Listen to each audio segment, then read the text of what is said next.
Hello, and welcome back to our 6th episode of Library Lights.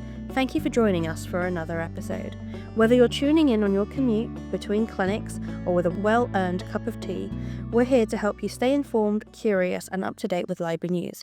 I'm Megan, and I'm here today with my lovely co-host Veronica. Hi, Veronica. Hi, Megan. How are you? I'm good. How are you? I'm very well, thank you. Good. Any news since the last episode?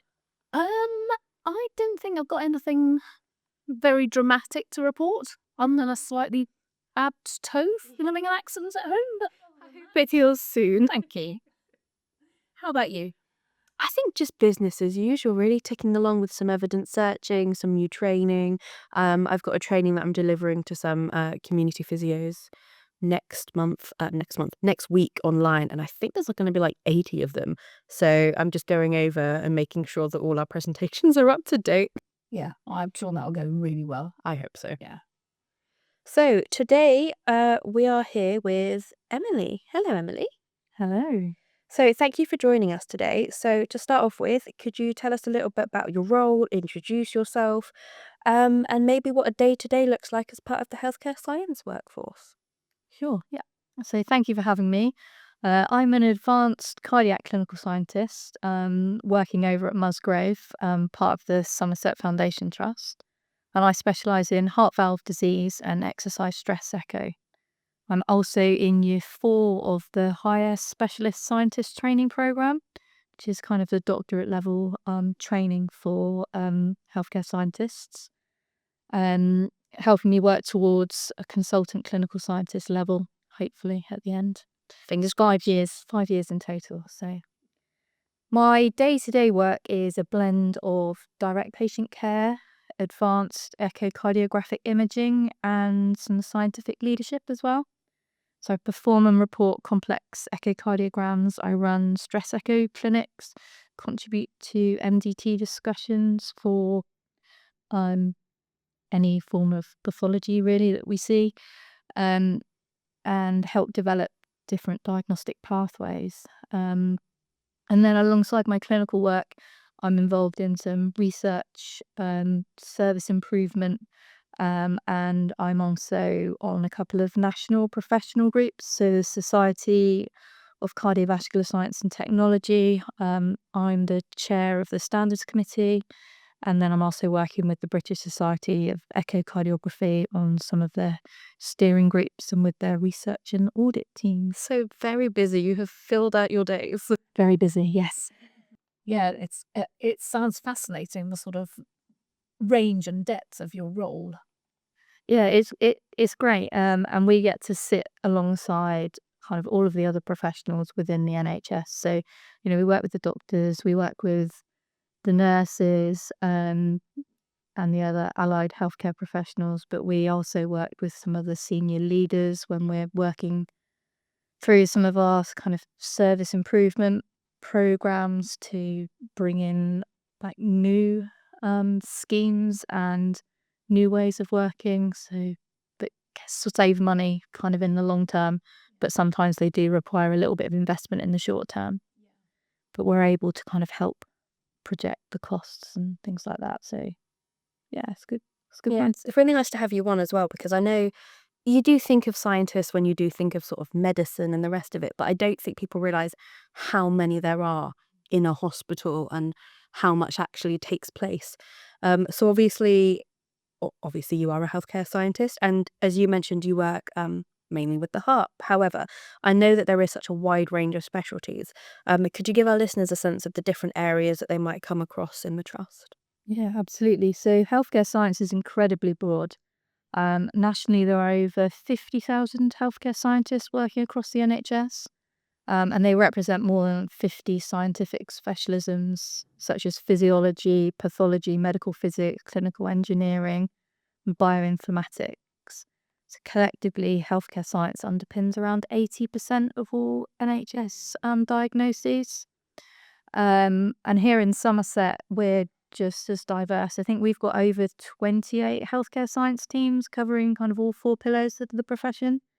So we've got the physical sciences and biomedical engineering teams, diagnostic radiology, radiotherapy physics, clinical photography, non-ionizing radiation services, medical engineering. Then we've got the physiological sciences, so that includes things like audiology, cardiac physiology, neurophysiology, respiratory and sleep science, to name a few.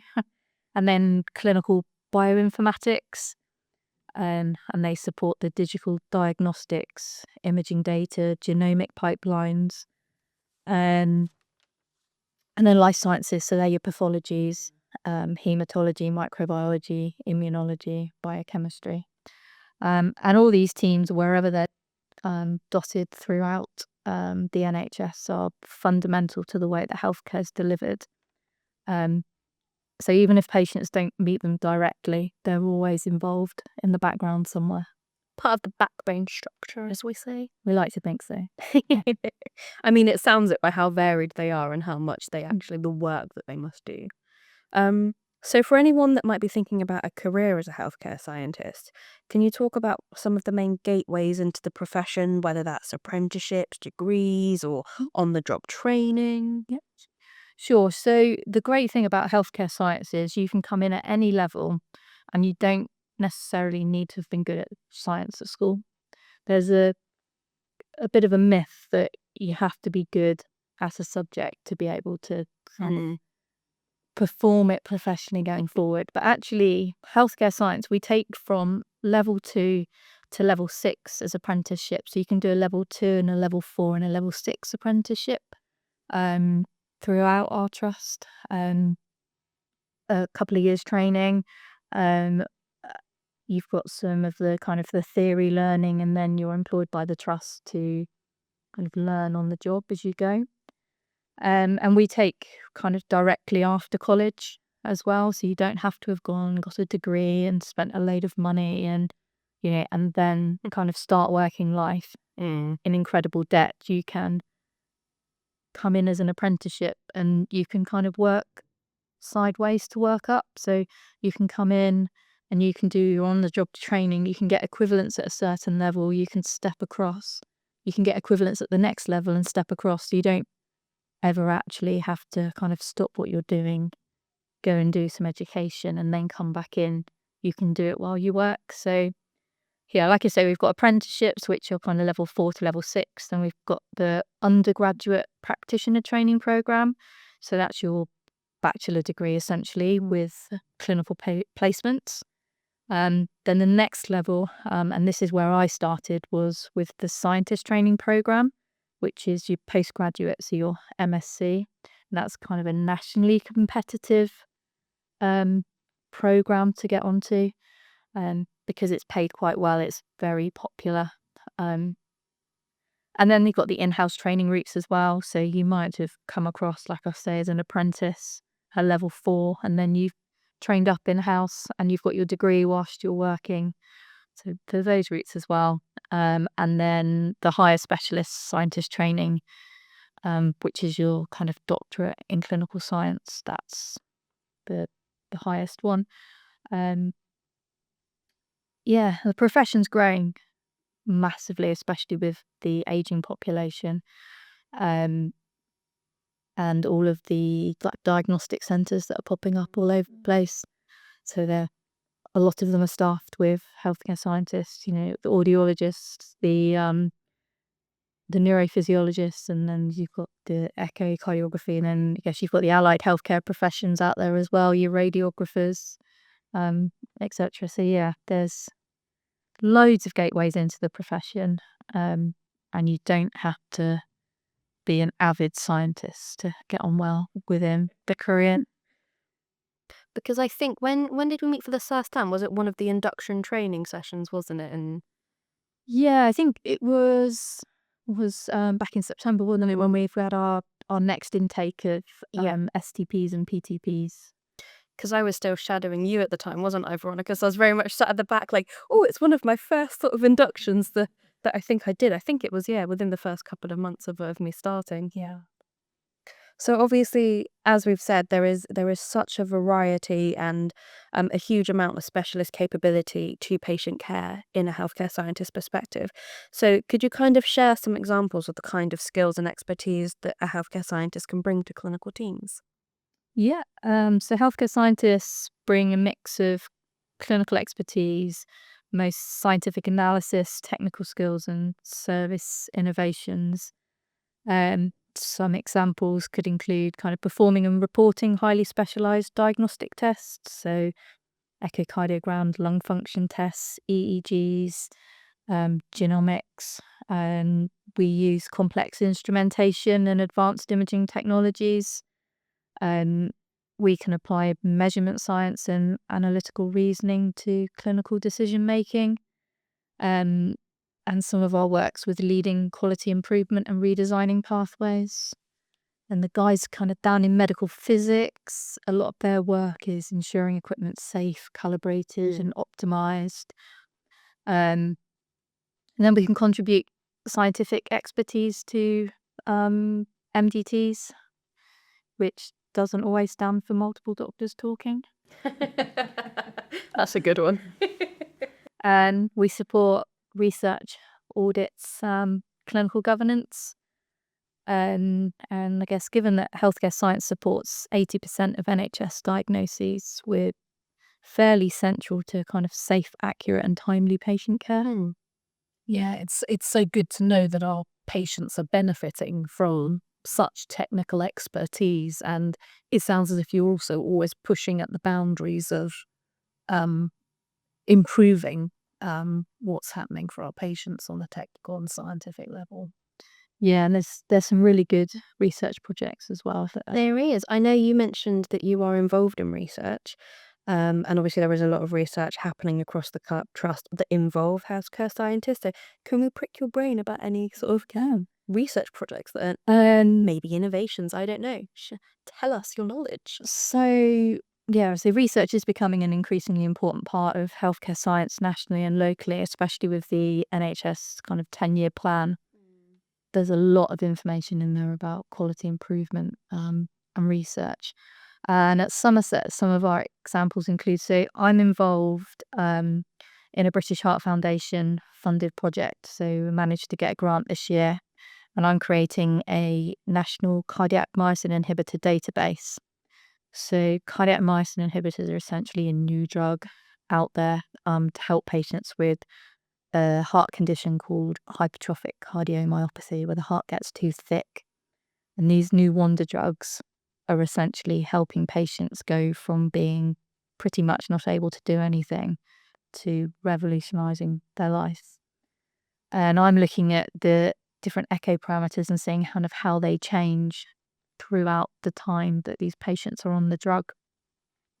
But not just here. We're going to have a look at what the national data looks like as well, which should be good. And I know some of my other colleagues are looking. So in neurophysiology, they're looking at whether transcranial magnetic stimulation can diagnose a cervical myelopathy in patients with equivocal signs and symptoms. So that's another one of the doctorate research studies that are going on. And then in biochemistry, they're looking at optimizing chest pain pathways and integrating point of care troponin testing in the community to accurately identify true myocardial infarctions to reduce unnecessary hospital admissions.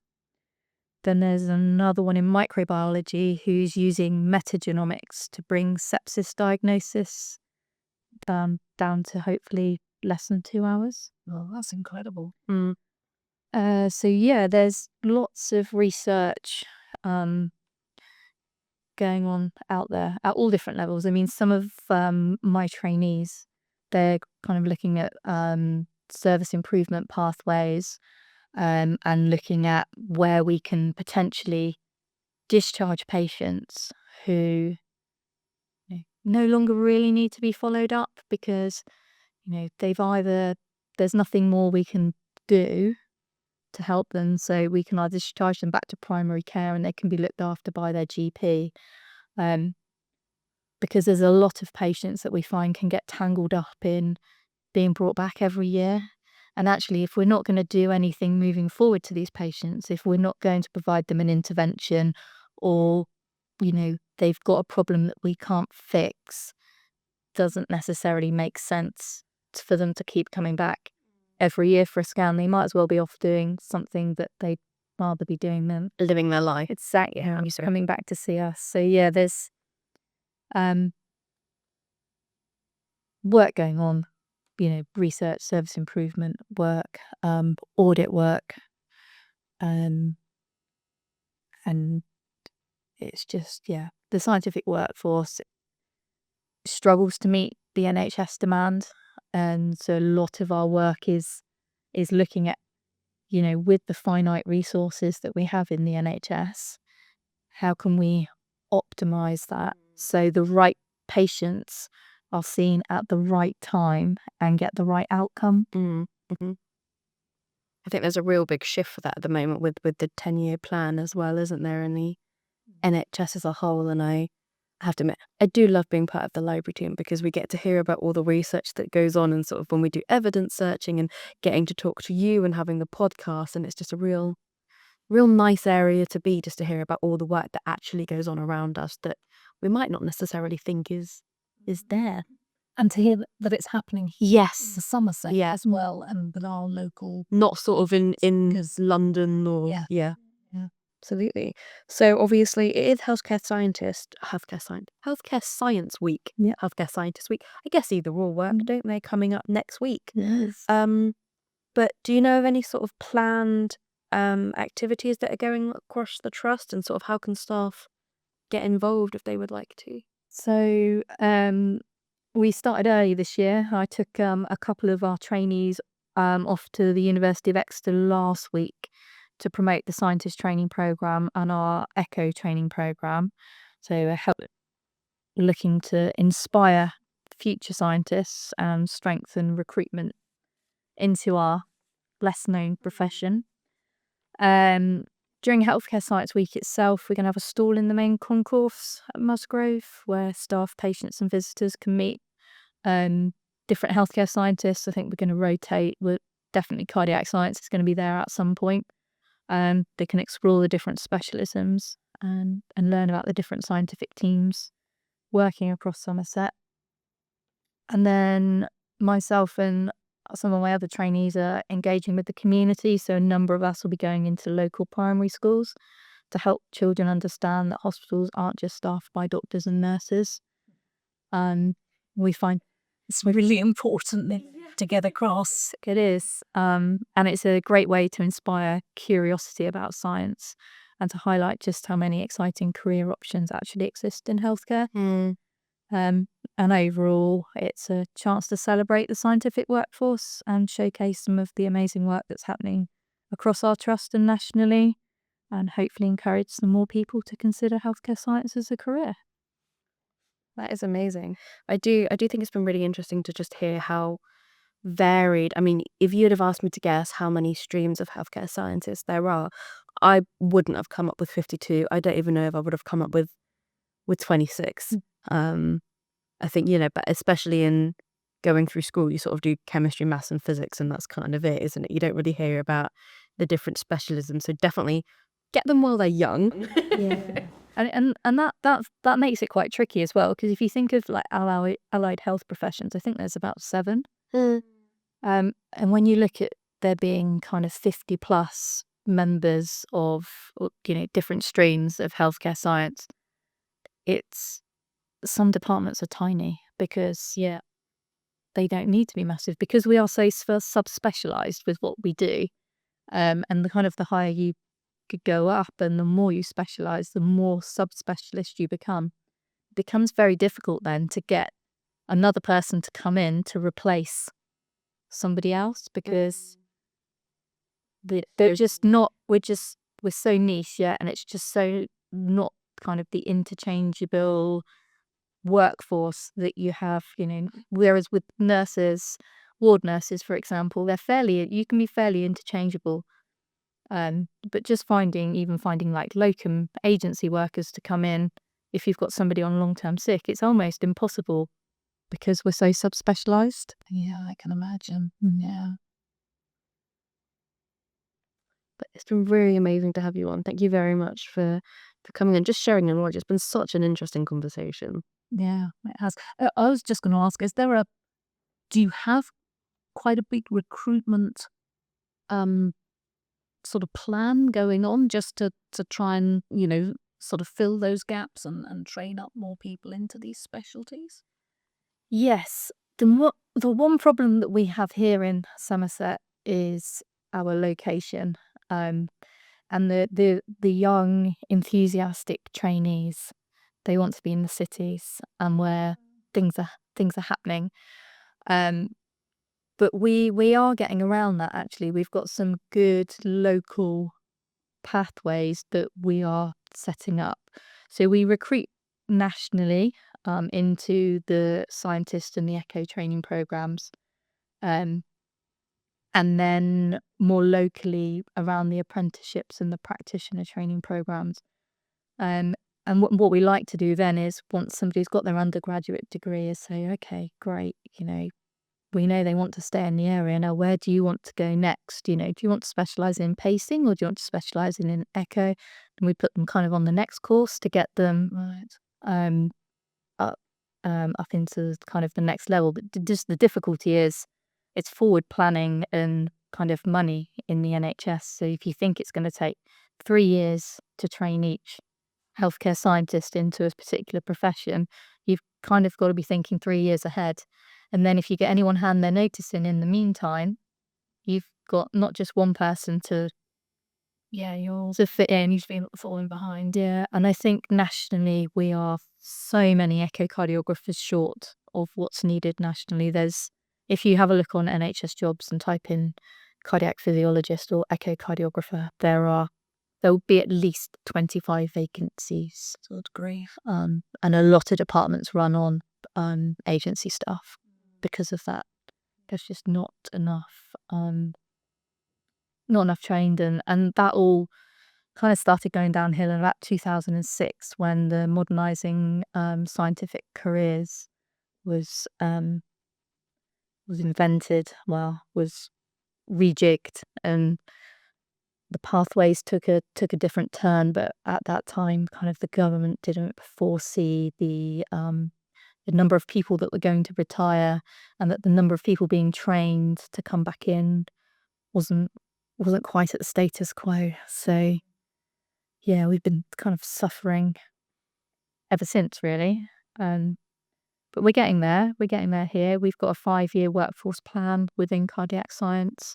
We're in year 3 of it, and we've got one STP about to qualify. We've got a PTP about to qualify, and we've got an ETP who's just qualified, and then we've got 2 ETPs qualifying next March, and we've got a couple of first-year STPs as well. And most of those have all been in service, so they've worked for us in a different role within the trust, and we put them on these training pathways, which are great because they're paid for by NHS England, so their salary's paid, and they get a bit of a training bursary as well. So we're not having to find the salary to train people. Once we need to find them a job, but there are plenty of those once they're qualified. But it's not something we need to worry about as a department whilst they're training. Well, that sounds really, really positive. Sounds like very positive work going on here. Yeah, we're trying our best. The numbers will creep up slowly. Yeah. Slowly but surely, that's the way to go. Yeah. But yes, so thank you very much. Yeah, it's been an amazing conversation, and I think it's just so insightful to have like different pockets of people as we've had on the podcast from around the trust and just sort of hear different expertise, knowledge, isn't it? Yeah, I think we're learning so much as we go along, and we really hope that absolutely. our lovely listeners out there in podcast land are learning with us, because it's fascinating to know how everything fits together. So while we talk about podcast land, it is time to move on to our reading corner, which I believe you are doing, Veronica. Yes, and rather than just promoting a single book this week, I want to talk about some initiatives that the library are implementing as part of the National Year of Reading 2026. So in previous podcasts, we have spoken about the Bookends Book Group, and that obviously continues to meet on a 6-weekly basis. So if there's anyone out there who wants to join the group, we are always happy to welcome new members. We've had quite a few new recruits this year, which is great. So we will have the library email address in our show notes, so you can just email the library and ask to join, and we'll send you all the details and the Teams links. And then as an extra offer on top of that, we're going to set up a silent book club, which I had a really interesting conversation actually yesterday afternoon with someone who runs a silent book group at the Somerset Heritage Trust, and she's told me exactly how she runs it. And this is something that's it's a nice offer for people who maybe initially feel a little bit uncertain about joining a standard book group and maybe are worried that they will be put on the spot and asked to do a deep critical literary analysis of a long novel. I hasten to add that that's not the way that Bookends works, but for anyone who doesn't really want to join that sort of reading group, but actually just loves reading, loves the act of reading, and would maybe just like to read in a communal space with others who are reading at the same time, and then just maybe have a little bit of general chit-chat afterwards, not necessarily discussing books, or maybe recommending one or two books, but not having to discuss the book in a lot of detail. We're going to start running some of those, which will be hosted in the library at Musgrove.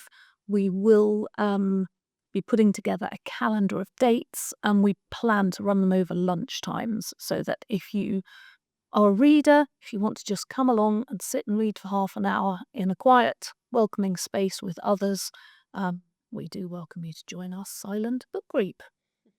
And then a couple of other things to mention for anyone who's got school or nursery age children, or maybe you're a grandparent or you've got nieces or nephews. We are planning to do a book giveaway just before the summer holidays of some newly published children's books, which I'm lucky enough to get sent because I review them for publicists and publishers.